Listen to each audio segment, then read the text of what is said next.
पढ़ाई एक बहुत मेन चीज है सर जी, बहुत मेन चीज है पढ़ाई जो है जी। पढ़ाई से ही ज्ञान है, पढ़ाई से ही ज्ञान मिला है इंसान को, और क्या है, पढ़ाई से ही मिला है ज्ञान। वो लीजिए सर जी, आजकल खड़े हो जाइए सीधे जलेबी की तरह एसी वाले बंगले में, बर्फी वाले कमरे में, और मेम साहब के बंगले में, और आपके पीछे भागते दौड़ते पैरों में आंसू आ गए, आंखों में छाले पड़ गए, घुटनों से कम दिखने लगा है। जय जयकार होती रहे मालिक साहबों की जय, नाती हो जाए छह। जी भैया जी, आपका नाम क्या है? पप्पू, वो कहाँ से रहने वाले हैं? साहेबपुर कुतुब। साहेबपुर को। तो आपका जो काम है, आपने जो वर्दी पहन रखी है, इसका कारण क्या है? कारण क्या है, ये तो शुरू से ही चले आ रहे हैं बेरुपिया लोग तो, पुराने समय से ही। तो ये पहले से ही चले आ रहे हैं, तो आपने ये नहीं सोचा कि जनता बहुत जागृत होती चली जा रही है और इस वर्दी का तो महत्व ही नहीं है, तो आपने अपने बच्चों को ऐसे ही रखा या फिर आपने बच्चों को पढ़ा रहे हैं? ना, बच्चे तो पढ़ लिख रहे हैं। बच्चे तो पढ़ लिख रहे हैं। बच्चे आपके पढ़े लिख रहे हैं? क्या बच्चे हैं आपके पास? 3 है। क्या क्या कर रहे हैं बच्चे? बैंड का काम करते हैं, अपने बैंड लाइन का, बाजे का, बंगले में, और आपके पीछे भागते दौड़ते पैरों में आंसू आ गए, आंखों में छाले पड़ गए, घुटनों से कम दिखने लगा है। जय जयकार होती रहे मालिक साहबों की जय, नाती हो जाए छह। और सुनाइए, और डायलॉग और सुनाइए, सुनाते रहिए। और आपके पीछे भागते दौड़ते 9 हेलीकॉप्टर पंचर हो चुके, 900 वो भी पेट्रोल खत्म हो चुका है, 99 तो गधे बस्ट हो चुके हैं, जब मुलाकात हो पाएगी। और एक आध और बताओ।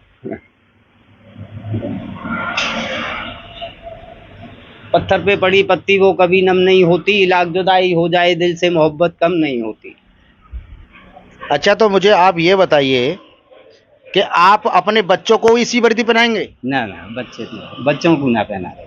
कि या आप जो बता रहे हैं उसको अपने बच्चों से कहलवाएंगे जनता के सामने? ना ना, बच्चे अरे समय ही ना है अब इस चीज का तो। अच्छा, आप आपके पिताजी, आपके बाबा ये काम करते थे? ना, बाबा तो ना करते, पिताजी तो कर लेते। तो पिताजी के पीरियड में आप पढ़े क्यों नहीं? पढ़ा ही ना साहब उनने। उनने पढ़ा ही नहीं? हाँ। क्या आप पढ़े नहीं? ना, पढ़ा ही ना सब। अब अपने बच्चों को पढ़ा रहे हो? हाँ, बच्चे को तो पढ़ा। तो देखिए, बच्चों को तो जरूर पढ़ाइए, क्योंकि अपने बच्चों को तो ये बताइए कि ये वर्दी हम पहन रहे हैं, सिर्फ हम ही पहन रहे हैं, तुम मत पहनो। सही, सत्य, तुम मत पहनो, सत्य। क्योंकि जनता बहुत कमीनी हो चुकी है। तुम जैसे इनको तो लात मार के भगा देते। पहले लोग आपको सम्मान से बैठाते थे, पानी पिलाते थे, अब कहाँ है वो चीज? गर्मी में घूमत रही हो, तुम्हें कोई पानी पियाए वाला ना है, तो कोई पानी पियाए वाला ना, सही। लेकिन अपने बच्चों को जरूर पढ़ा लो, जो कह दो कि जात जनता के बीच में रहो। अगर ऐसी वर्दी पहनाओ, कैमरा के सामने क्यों, अगर अपने बाल का नकू ऐसी वर्दी पहनाओ तो कौन सी पहनी हो? या तो बॉर्डर पे हो या का प्रशासन में लग रहे हो, तब तो वर्दी अच्छी लगेगी ना लगेगी? जनता के थ्रू बाल करने तैयार करो। क्यों अपनी जनता से, अपने समाज के लोगों से, जो तुम्हारे समाज के लोग यह तरीका को कार्य कर रहे हैं, बताओ इन लोगों को। अगर तुम यूँ सोचते हो कि साहब मनोरंजन के लिए, कि साहब हम लोगों को मनोरंजन करता था, देखो फोन पर निरे मनोरंजन चल रहे हैं, फोन पे निरे मनोरंजन चल रहे हैं, वो खुद देख लेता, तुम्हारे पास जावे की जरूरत ना है। तो अपनो पेट पालवे के लिए बाल करने को पढ़ना बहुत जरूरी है।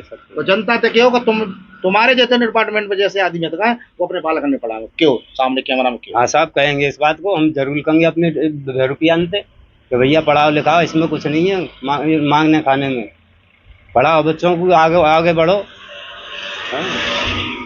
तो पढ़ने में ही ज्ञान है, पढ़ने से ही हर चीज बीता है, पढ़ाई जो है।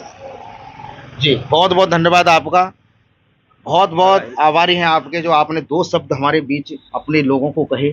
तो मेरी सबसे कहना यही है कि अपना, जब तक आपके तन पे वर्दी है तो अपने बच्चों को पढ़ा लो, तो अबर, लेकिन उस वर्दी को अपने बच्चों को मत पहनने देना, उनको सिर्फ कलम से मोहब्बत कराना, किताब से मोहब्बत कराना, जिससे कि वो जिस जनता के बीच में खड़े हो सकें। ठीक है ना? भाई साहब के लिए बहुत बहुत पढ़ाई लिखाई